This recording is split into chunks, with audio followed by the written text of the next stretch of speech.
Ciao a tutti, mi chiamo Filippo. Per tutti coloro che devono iniziare questo percorso, vi direi chiamiamoci per nome, senza titoli, senza nient'altro, ma semplicemente come persone libere che vogliono iniziare un percorso.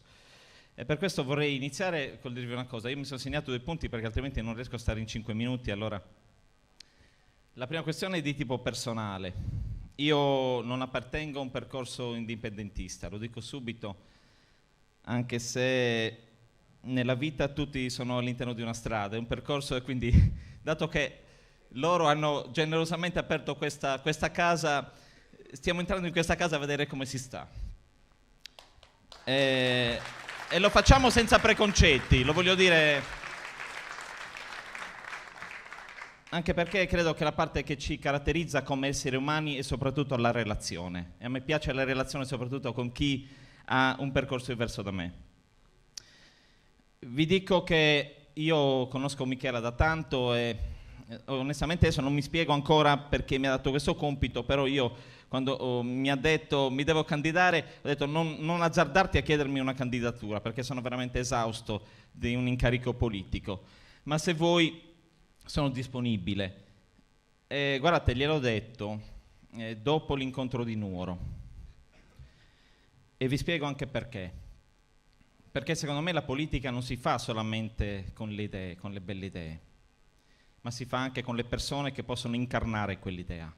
E lo diceva un attimo fa il segretario del Michela in questo momento credo che sia la persona giusta per portare avanti l'idea di una Sardegna possibile. Io dico adesso, non gliel'ho detto personalmente, ma lo sa. Io appartengo a una storia che non rimpiango, lo dico subito. In alcuni momenti ho sognato, anche attraverso qualche partito tradizionale, ma in questo momento sono in una posizione che non mi fa più sperare. E troverete molti, mi rivolgo a quelli che vogliono aprire un centro di azione politica mentre farete campagna elettorale, troverete molti come me che non hanno più voglia di sperare, che dicono sono tutti uguali. Ebbene, io mi ribello alla politica del tutti sono uguali. Non è così.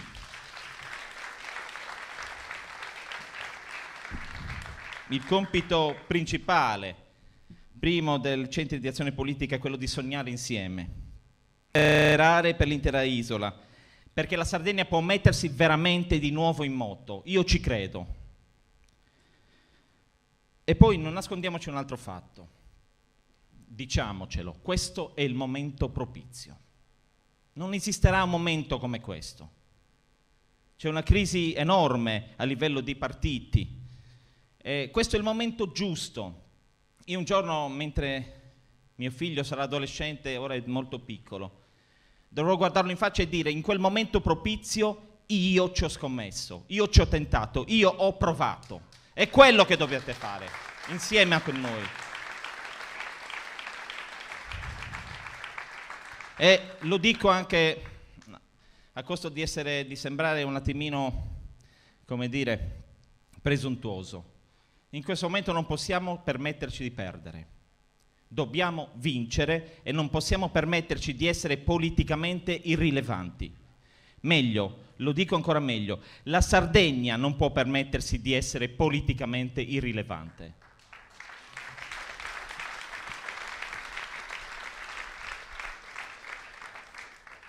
Riesco a sperare perché in questi giorni ho conosciuto tanti giovani che non si è abituati a che appartiene alle strutture dei partiti, vedere tanti giovani entusiasti che fanno politica, nel senso più nobile del termine. E di questo vi ringrazio. Un altro punto velocissimo è che ovviamente ripartiamo dalla base, da una base che si autofinanzia. Vogliamo essere liberi per questo. Solo le persone libere a un certo punto dovranno prendere delle scelte coraggiose. È per questo che serve veramente il coinvolgimento di tutti i centri di azione politica.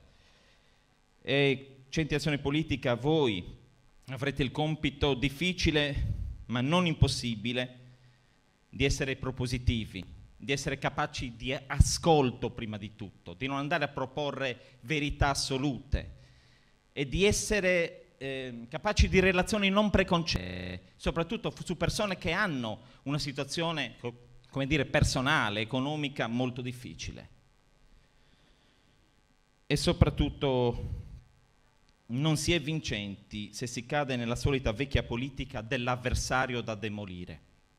Noi non siamo qui per dire loro sono peggio di noi. A noi non importa, noi dobbiamo andare con la nostra proposta politica. Con la nostra proposta politica.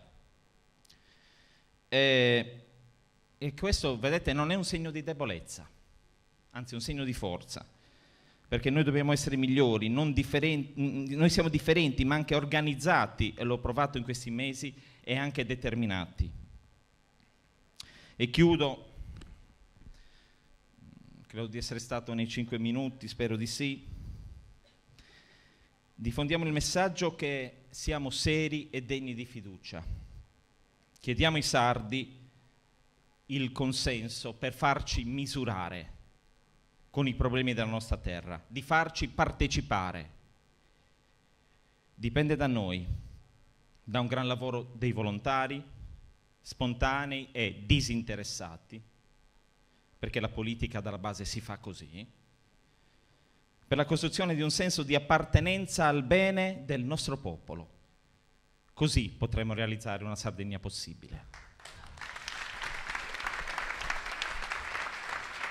Grazie.